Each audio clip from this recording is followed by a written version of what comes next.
everyone, this is Big Soda Donut here, also known as Donut or Donut Computer, and today I am doing something I haven't really done before, but I plan to do for every Minecraft update coming up, and obviously including this one. So, as you guys know, the 1.8 pre-release is out, so I'm going to do a little review of everything. I'm not going to do the crafting recipes, because that would just take like 2 times as long. But I'm going to just go over the basics, and there will be like a few tiny little like bug fixes and stuff I'm gonna miss, but I just mainly did the important noticeable things.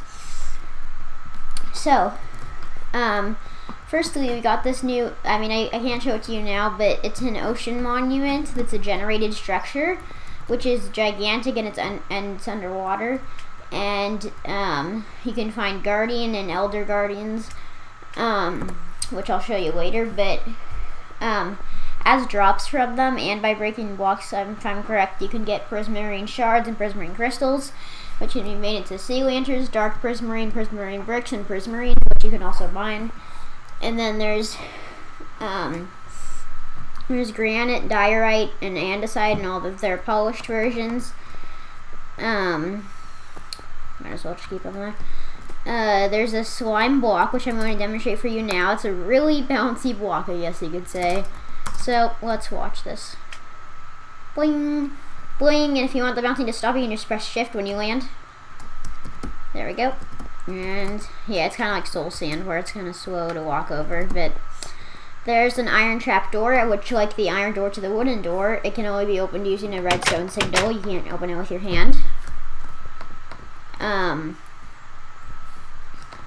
so there's also made from like red sand and a few other things, if I'm correct, because red sand was added in 1.7 or 1.6. Now you can make red sandstone, chisel the red sandstone, which also has kind of like a cool wither picture on it. Smooth the red sandstone, I can't talk. Red sandstone stair and slab. And then there's banners, which are really cool. You could make all different colors, and they're fully customizable. As you can see, I made an N and a Z. I don't know why, I just did that. So let me take some dyes, and I already got some banners in my inventory. So let's do some customizing. So like, I could put a stripe on the bottom here, and like I could put a cross over it with a lighter blue, and then if I wanted to, I could like I could do this, and then I have this banner. So yeah, that's pretty cool. And also, if you have like a really cool banner that had like a lot of layers and took you a long time to make, if I'm correct, if you put one of your customized banners in the crafting table with another banner, it'll make another one. And so yeah, let me just put some of these dyes away. And then there's armor stands. So they've been in mods for a long time, but now they're finally added to actual Minecraft. And so you can even put heads on them. And by the way, that's another one of the new things. The heads look different in the inventory and when you're holding them. It's kind of weird how they look a lot smaller than they are in game when you're holding them, but I guess that's with everything. So you can put those on the armor stand. So I like your head, Mr. Creeper. I'm going to put you on the armor stand if you don't mind. And then there's no like GUI for it, so you just directly right click. On it, I already have the the head, so I'm not going to do that. And then you can put all of it on. The reason it's not going away from my inventory is because I'm in creative, obviously. And then you can like right click to take it off again. And so yeah, let me put all that back. And so next up is coarse dirt. So basically, it's like normal dirt, but it looks a little different. And I think it would be like really cool if like Podzol or something in like a forest build or something like that. But the thing different about coarse dirt is grass can't spread over it, because I've had this here for like a long time and it hasn't spread. Next up is the guardian fish. There's an elder. I had 2 so I could kill one for the drops, but they went away. But anyways, there's also an Elder Guardian, which you can only find in the temple, so I just have normal Guardian. So let's kill one to see what it drops.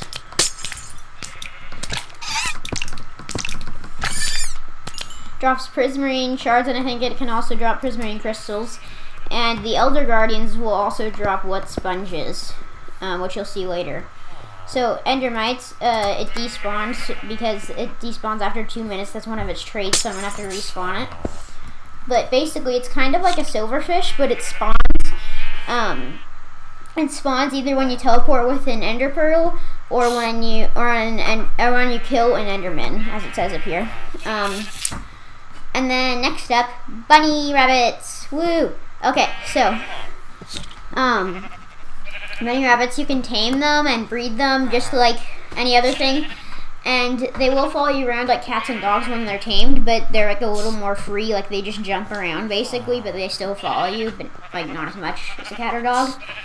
And they're really cute. And there's a 1 in 1,000 chance that you can find what's called the killer rabbit of Carbonog, which is a rabbit that will actually attack you, and it takes a ton of damage on you. And yeah, there's a 1 in 1,000 chance you'll find him, but these are just some of the normal ones. And you can't spawn him if I'm correct, you can only find him. And I hate to say it, but you can also kill them for other stuff. I'm only gonna kill one because they're so cute, but I hate to do it. They even have like cute sounds. They dropped rabbit hide in this case, so you can get rabbit hide, rabbit's foot, which is really rare, or rabbit stew, and there's also raw rabbit, which you can cook. And let's wait, that cooking can stare into their eyes. Oh right, I don't have Optifine on here. I was trying to. Okay, and then as a complete surprise, it makes cooked rabbit. So yeah, so there's that. I can put that back there, so that all the things from rabbit stew has to be crafted, by the way. And then sheep will now drop mutton as well as wool, so they're like a little more useful. Nope, sheep, please, please, please. I'll get your mutton.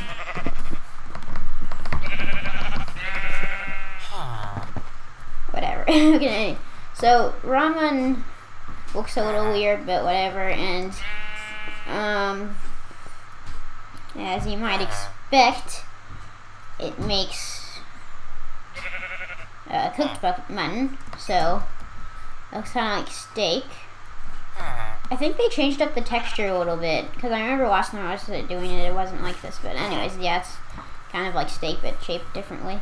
And then villagers will now they will now harvest and replant crops. I tried to have some plant here and have the villager trapped, but he like really wanted to replant the crops. So let's just get some of these fully planted. And of course he's probably not going to do it now that we're recording, but even though he was doing it like cray earlier. Come on, villager, you know you want to. Okay then, villager, you don't want your crops taken now, do ya? Okay, well, if he doesn't want to do it, then you guys will. Oh, here he does. Cause see, he plants it and he nods his head and then replants it. There we go. And then, as he's doing that, we can show some of the other things. So, mossy stone bricks, and chiseled stone bricks are now craftable. Just a small little change, and so that'll be good for people who like to build in survival and such. So now there's all different variants of fences and doors rather than, well, there's fences too. They're different colored fences too, but I just put fence gates and doors.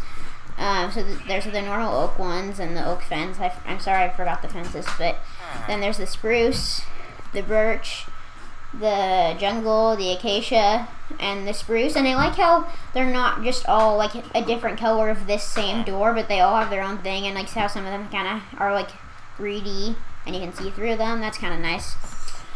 And then next up, these squids don't want to go away.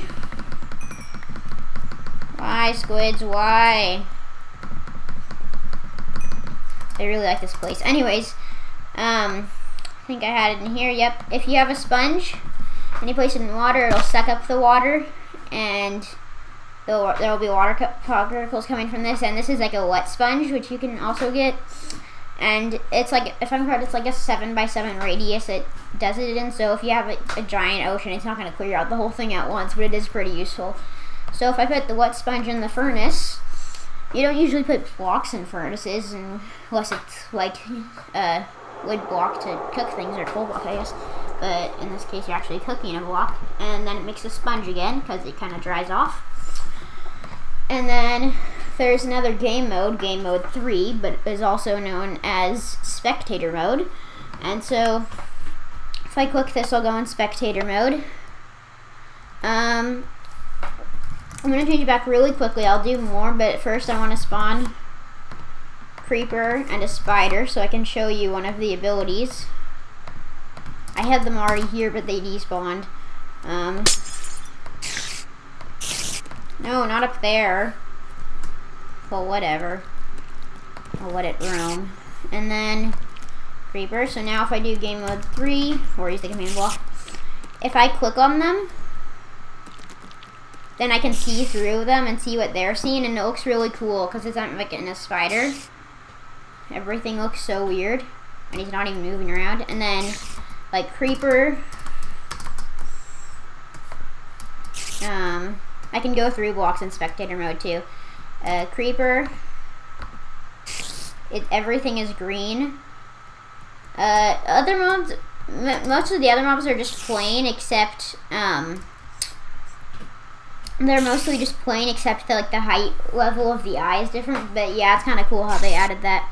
So let me, and if I'm correct, you can teleport to player, teleport to team member, and the next page, but there isn't, and then close menu by pressing 9. So we don't have team members or players, but yeah.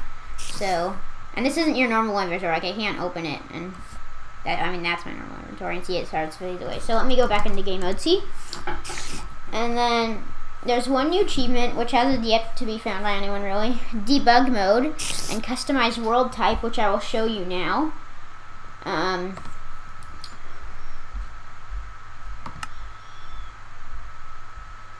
So if I want to create a new world, so what I'll show you customize first. So customize, I'm not gonna like actually make a world for this one, but basically it is like really, like you can really customize it so much. And so like if like this can really help for map makers or any like just in general, or like for an awesome survival world, you can do like randomize. Then there's presets also. For some of these, like, good luck. For Caves of Chaos and Cavers of Light, those sort of ones, you might want to have. They're probably not very good for just like a normal computer. You probably need a really good computer for that. But one secret world type that you won't see anywhere here is if you go to Customize and then Shift click, you get Debug mode. So let's show that one, because that one is a little better if you can actually see it.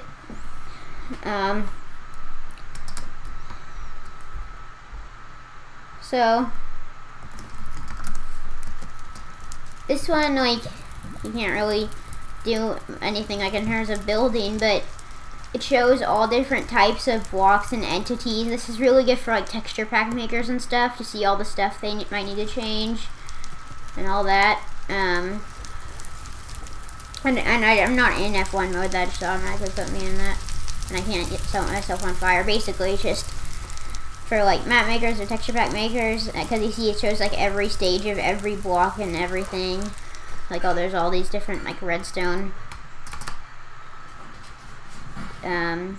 things, and there's iron doors, all those stages, and etc. So let's go back. One thing I remember I just forgot is there's a new barrier block, and so, alright, you can't get it that way, so give donut commander Minecraft barrier. Okay, so you can place these, and you're like, what are these useful for? Well, when they're not in your hand, I mean, it takes a while because they're still a little buggy, but when it's not in your hand, these blocks are invisible. Because before you'd have to like use you'd have to use like mods and like weird IDs and stuff to get invisible blocks, and now it's officially in Minecraft. And so when you hold it, you can see all of them, and it takes a little while. But anyways, let's get on to the next thing. So yeah, those are the world types. World's border. So world's border is where you can set like how far people can go in a world, and they can't do anything outside of the border. And if I'm correct, their screen gets red as they get closer to the border. So this is good for things like ultra hardcore or survival maps. Like there's one called Captive Minecraft. It's all about the world border. And so I can do world border set 30, and then it's really close to me. And let's say I want it to go to 50, but I want it to go to 50 slowly. Then I can do 50, 30, which will give it 30 seconds to move to 50. And we can see, it's kind of hard to see, but it is moving. And yeah, I can't move out of here. I simply can't. I can't like break anything outside the border. I can break things on the border, but and then if I'm correct, the default world border is like 30,000 if you set it in general, because I think it's still infinite. So let's just do that so we can access some more things. Or actually, the end of it is over here, so like we don't even need to do that. So there's all these new commands: block data, clone, execute, fill, particle, test for blocks, title, trigger, world border, and stats. We already did world border, and the other ones are all just other things for like map makers and such. But the only other one we're going to be testing out right now is the title one. So if I press this, it says hello. You can also set subtitles, but I had some trouble with that. And so yeah, this is really good for maps. Player skins are more customizable, because before you could only have an extra layer on your head, and now you can have tons of other layers, and you can like turn them on and off. I don't have any extra layers, so, and you can also turn your cape off, but I think you could do that before too. There's more resource pack customization. I had a resource pack for this to show it, but it was glitchy. Basically, you can change the layers of like and the models of the blocks. Like for example, some people made 3D rails, ladders, flowers, grass blocks, like where all the like little dirt specks were coming out. They're really cool, and I tried to show one that was working earlier, but it wasn't working this time. Better performance, basically just in 1.8 there's things to help you get better FPS. It's not completely released, and so I guess it's kind of working. The villager trading and anvil repairing is more balanced now, because as we know, villager trading, like you never really wanted to trade with villagers because they always had really bad trades. So now that's fixed. And anvil repairing, because before it could it would just take like way too many levels to repair something. And then lastly on our list is you can place buttons on top and on the bottom of blocks, because before you could only place it on the sides. So that's kind of useful, like if you want like a hidden button or that sort of thing. And so yeah, that's all I got for today for the 1.8 pre-release. And so thank you all for watching, and this is Pixelated Donut signing off. I feel paralyzed.